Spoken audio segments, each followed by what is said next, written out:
In 1998, I was living in Slidell, Louisiana, when the worst thing a mother could ever endure would happen. On April the 12th, it was the middle of the day. It was Easter holiday, when I would come home and my daughter would not be there. I ended up calling 911 when they would do a parish nationwide search. My daughter was only 11 and a half at that time.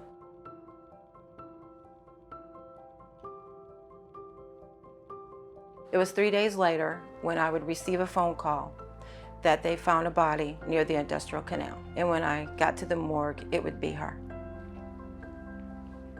The autopsy later would reveal that she was raped, sodomized, and strangled.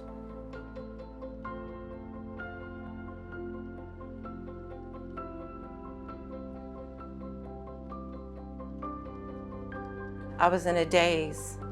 It felt like time had just stopped. I couldn't believe that had happened to my daughter. I kept thinking that she was going to show up and that she would walk through that door, and it just didn't happen. I was going to have to figure out how I was going to live for the rest of my life. I turned to alcohol and pills just to mask the pain, so I wouldn't have to face the reality of my loss.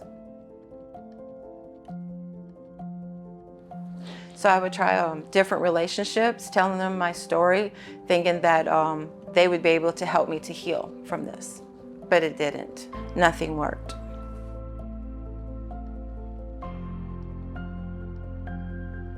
Later, I would try to commit suicide 3 times. The first attempt was after the loss of my daughter, which would be a shotgun into my mouth, which would be no bullets in the gun.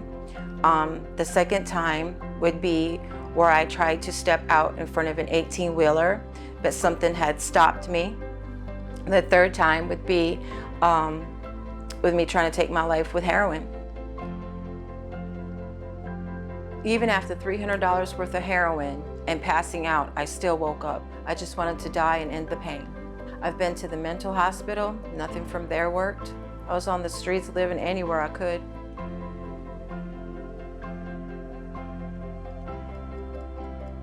One day I reached out on Facebook to a friend to have him pick me up who drove an 18-wheeler. We would end up on the 18-wheeler. During that time on the 18-wheeler, from him helping me, he would end up going to raping me 3 times.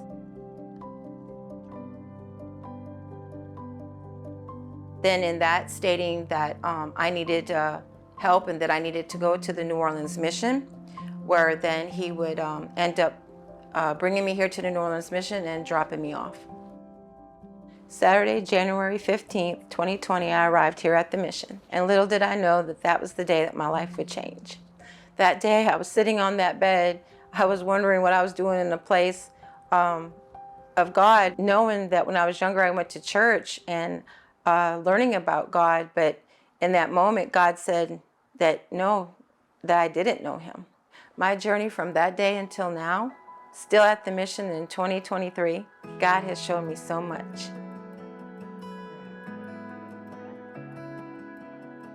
He has shown me what true love is.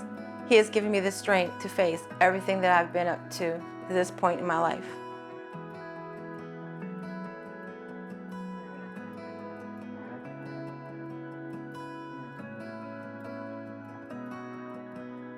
He has taught me how to endure through my fears.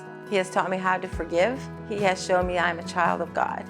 He has shown me true love from the Father. He has given me a purpose. Now I'm giving back by serving at the Women's House, where I get to help women who are lost where I once was, and to show them the love and kindness that the mission showed me when I first arrived. I am so thankful for the New Orleans mission. There were so many places that God could have brought me, but he brought me here.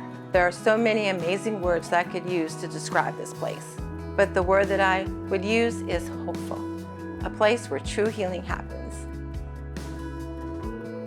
My name is Trina, and I'm a child of God.